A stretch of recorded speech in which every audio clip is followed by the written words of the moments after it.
Bapak, Ibu, dan saudara terkasih yang tercinta dalam Tuhan, baik bacaan pertama maupun bacaan Injil itu merupakan satu ramalan tentang akhir zaman. Dalam kitab Wahyu dijelaskan bagaimana nubuat itu atau nubuat Daniel disampaikan kepada bangsanya pada waktu itu, bahwa yang namanya akhir zaman akan terjadi. Akhir zaman baik secara personal maupun secara komunal ya. Kita ingat akan kisah air bah Nuh juga. Artinya bahwa waktu kita di dunia ini tidak abadi. Tidak selama-lamanya, ada masanya, ada saatnya. Karena terbatas dan sesaat, maka Yesus mengajak para murid untuk menjadi orang yang bijaksana. Bijaksana itu orang yang tidak sekedar hidup, namun juga ada saat-saat kita untuk merenungkan, merefleksikan, melihat ke dalam hati kita tentang hidup itu sendiri. Tradisi Gereja Katolik, terlebih khususnya bagi para imam dan biara-biarawati, ada semacam kewajiban untuk hidup dengan membangun saat-saat rekoleksi, mengumpulkan kembali pengalaman-pengalaman masa lalu, dan kita lihat, kita tengok, kita refleksikan apa yang perlu diubah, apa yang perlu disempurnakan, apa yang perlu ditinggalkan, dan apa yang perlu dipertahankan. Sehingga hidup ini tidak hanya mengalir, namun juga ada saat-saat di mana kita berani untuk duduk, diam, dan melihat bahwa hidup ini perlu sebuah kebijaksanaan. Pertanyaannya, mengapa harus demikian?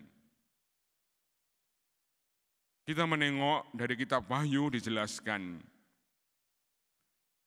akan ada suatu saat di mana ada kesesakan besar seperti yang belum pernah terjadi.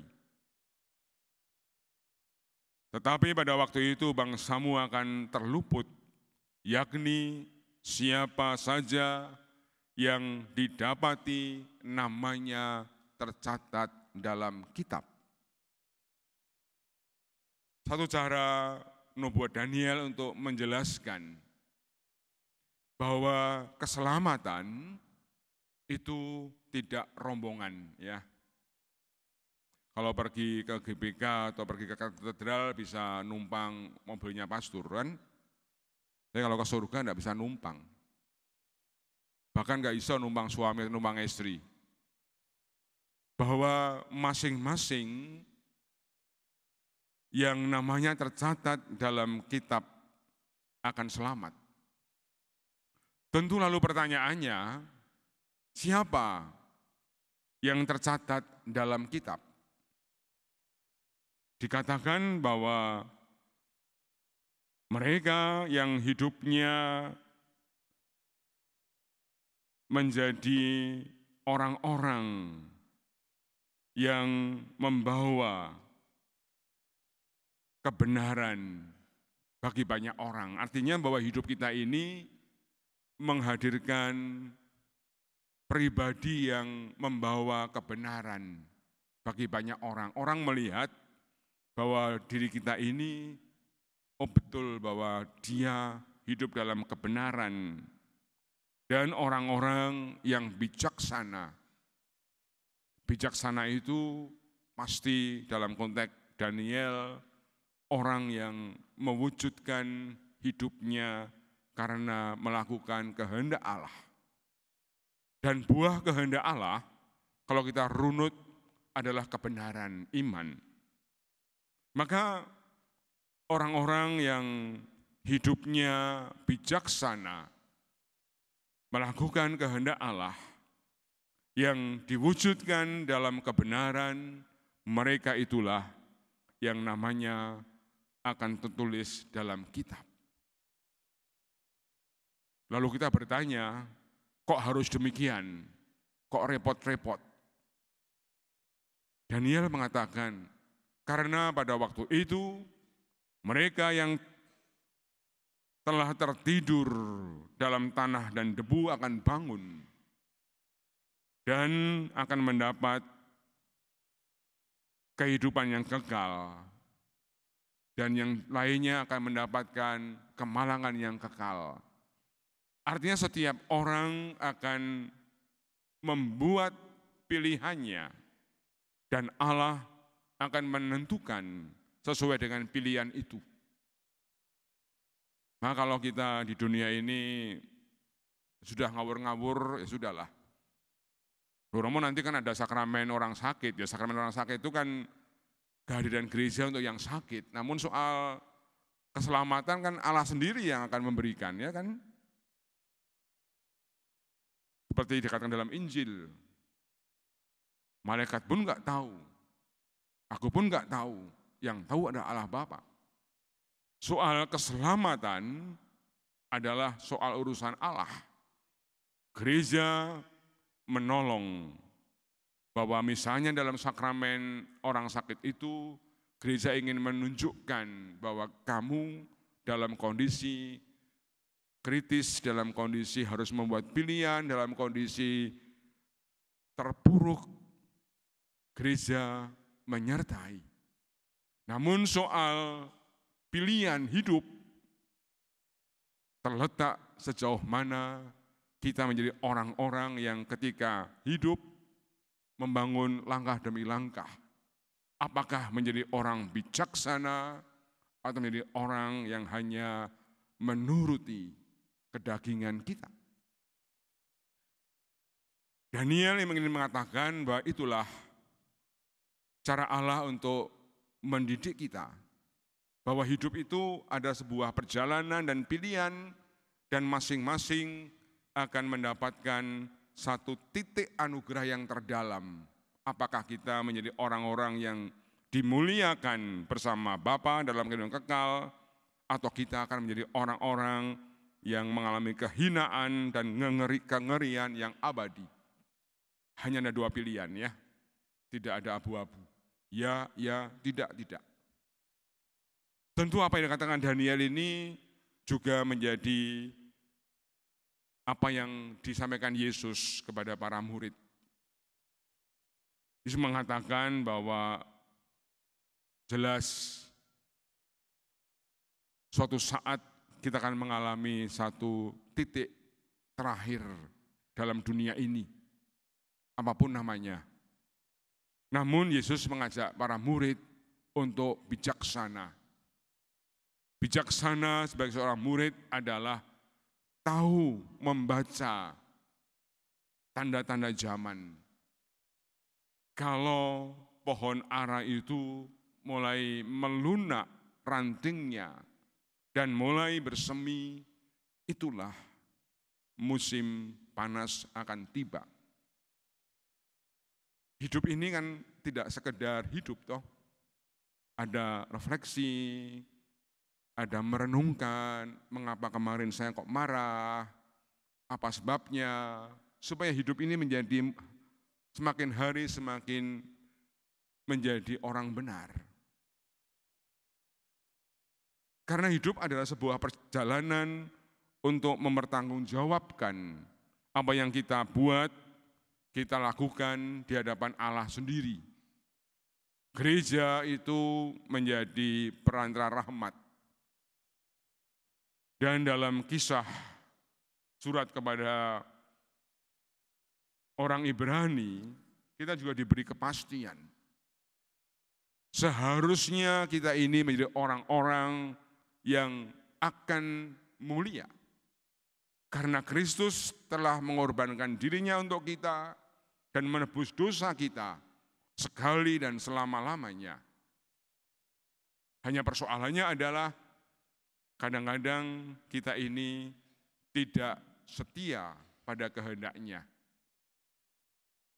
Loh kan ada Kristus Romo, ya betul ada Kristus. Namun Kristus kan juga membutuhkan keterbukaan hati kita. Rahmat keselamatan itu dari Allah tetap ada. Dan selalu baru setiap hari.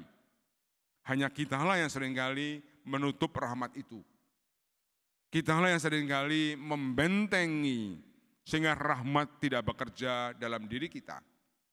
Karena kita menjadi orang-orang yang kurang bijaksana.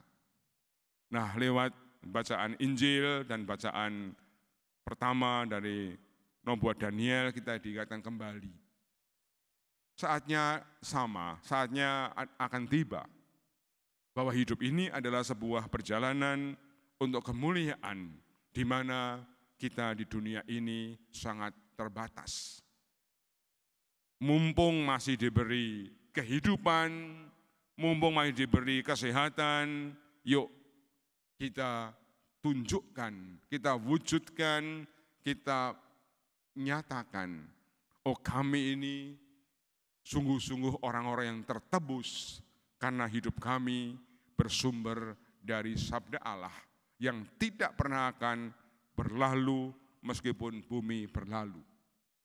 Artinya sangat jelas, siapa yang hidupnya mengimani sabda Allah, mewujudkannya dan melaksanakan dalam hidup, meskipun dunia berlalu, dia akan selamat. Kuncinya hanya satu lalu, ya kan? Menjadi orang Katolik itu apapun profesinya, apapun kondisinya, sehebat apapun kita, keselamatan hanya satu hal. Sabda Allah menjadi sumber kehidupan kita. Kita imani, kita wujudkan, dan kita lakukan sebagai landasan hidup kita. Kalau tidak percaya, taruhan yuk. Romo tak menjalankan sabda Allah, Bapak Ibu tidak. Nanti kalau di surga tidak ketemu, jangan salahkan saya ya. Iya kan? Kita taruhan. Sudahlah, mungkin enggak Romo saya tidak percaya, silakan. Nanti kalau di surga tidak ketemu, jangan salahkan saya. Karena yang abadi itu hanya firman Allah. Firman Allah itu siapa? Sang Sabda yang menjadi manusia, yang mengajari kita untuk melangkah demi melangkah, untuk menjadi orang-orang yang bijaksana. Rahmat sudah diberikan dengan karya penebusan sekali seumur hidup lewat Kristus yang disalib. Namun keterbukaan, kemauan kita untuk dibentuk oleh Allah itulah kuncinya. Bukan hanya mengandalkan rahmat. Rahmat tetap terjadi. Namun kalau kita nggak mau dibentuk, nggak mau diberi rahmat itu, bahkan kita menutup diri, mana mungkin ada keselamatan, ya kan? Karena dasarnya cinta, bukan sebuah keterpaksaan cinta. Kita ini akan menjadi orang yang saling mencintai, kemudian membuat keputusan, kan ada timbal balik. Sama dengan Allah. Lalu kesimpulannya apa Romo? Kesimpulannya sangat jelas. Keselamatan terjadi karena Sang Sabda yang diwujudkan dalam diri Yesus itu kita imani. Kita wujudkan melalui perbuatan dan praktek-praktek sehari-hari. Itulah keselamatan, ya. Tidak hanya rahmat. Rahmatnya tetap ada. Rahmatnya tetap terbuka untuk kita. Namun rahmat itu akan sia-sia kalau Bapak Ibu dan saya menutup diri untuk semakin berkembang sebagai orang beriman. Karena bagi kita, keselamatan itu adalah perjumpaan antara wahyu Allah dengan iman kita. Bukan hanya soal wahyu Allah. Kita bukan robot, kita gambar Allah yang hendaknya selalu mewujudkan gambar itu dalam hidup sehari-hari. Tuhan memberkati. Amin.